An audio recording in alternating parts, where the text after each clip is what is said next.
In 66 AD, Jewish rebels did the impossible. They defeated a Roman legion at Beth Horon, killing 6,000 soldiers and capturing their sacred eagle standard. For the first time in decades, Jews believed they could actually defeat the empire. Rome's response was total war. Emperor Nero sent 60,000 troops under General Titus. They spent 4 years systematically destroying the Jewish homeland, killing or enslaving over 100,000 people in Galilee alone. Then they laid siege to Jerusalem. For 5 months, the city starved. Then the slaughter began. 500 Jews were crucified every single day, for months. Then they burned the temple, the heart of Jewish faith and culture, and razed the city to rubble. It was genocide. Systematic, brutal, complete. 3 months later, a young man named Mark sat down to write the first gospel. While the crosses still stood, while the ashes were still warm, 3 months since he'd helped survivors flee north, their hollow eyes reflecting flames that consumed everything they knew. He recalled his friend Peter hanging on one of those crosses, the memory searing through him as fresh as the day it happened. Peter, the big fisherman who'd walked with Jesus, had asked him to write it all down before the last eyewitnesses died. The teachings, the life, the words of the man they called Messiah. But how? How could he write about love when all he felt was rage? Then one of Jesus' closest disciples, the Apostle John, came to help him remember. Let me tell you something. I hated them too, the Romans. We all did. There was a day when Jesus called us to a mountainside. Thousands came. We thought he'd finally tell us how to fight Rome, how to use his power to overthrow them. Instead, he stood there in the morning light and said, "Blessed are the meek. Blessed are the merciful. Blessed are the peacemakers." And then he said, "You've heard it said, love your neighbor and hate your enemy. But I tell you, love your enemies. Pray for those who persecute you." Peter stood up, shaking with rage. He'd watched Romans brutalize his people his entire life. His family had suffered under Roman occupation. And Jesus wanted him to love them? Peter shouted, "Love the Romans, Jesus? After everything they've done to us? How can you ask that?" I'll never forget what happened next. Jesus looked at him with such fierce love and said, "Peter, I'm asking you to be free. Your hatred has you in chains. Every night you dream of killing. You're not living, you're dying, crucified by your own rage. The revolution I'm bringing isn't about killing Romans. It's about killing hate. Because hate is the real enemy. Love your enemies, Peter, not because they deserve it, but because you deserve to be free." None of us understood this message until we watched Jesus die. They arrested him in the garden at night. Peter tried to fight, drew his sword, cut off a soldier's ear, and Jesus healed the man. With soldiers all around, knowing what was coming, he chose healing over violence. I was there when they nailed him to the wood.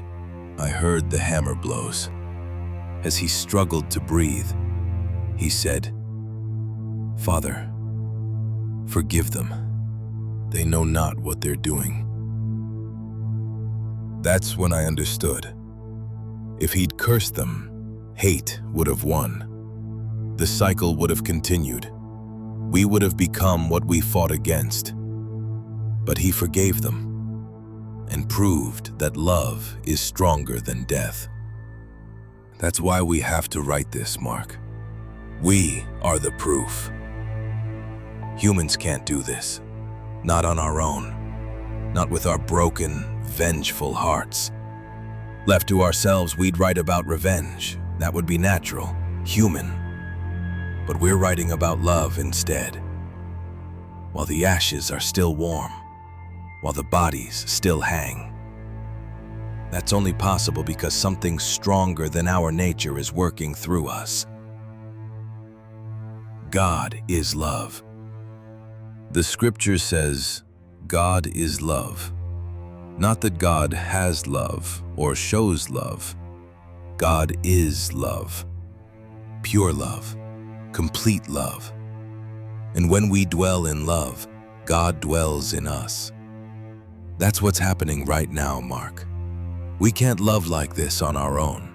But God, who is love itself, is dwelling in us, making possible what's impossible for humans, turning our hate into love. That's the miracle. That's the proof. That's why people will read these words centuries from now and know they're true. Because traumatized people don't write about loving enemies unless God is helping them. Unless love itself, God Himself, is working through them. We're not just writing about what Jesus did. We're proving it's real by doing it ourselves.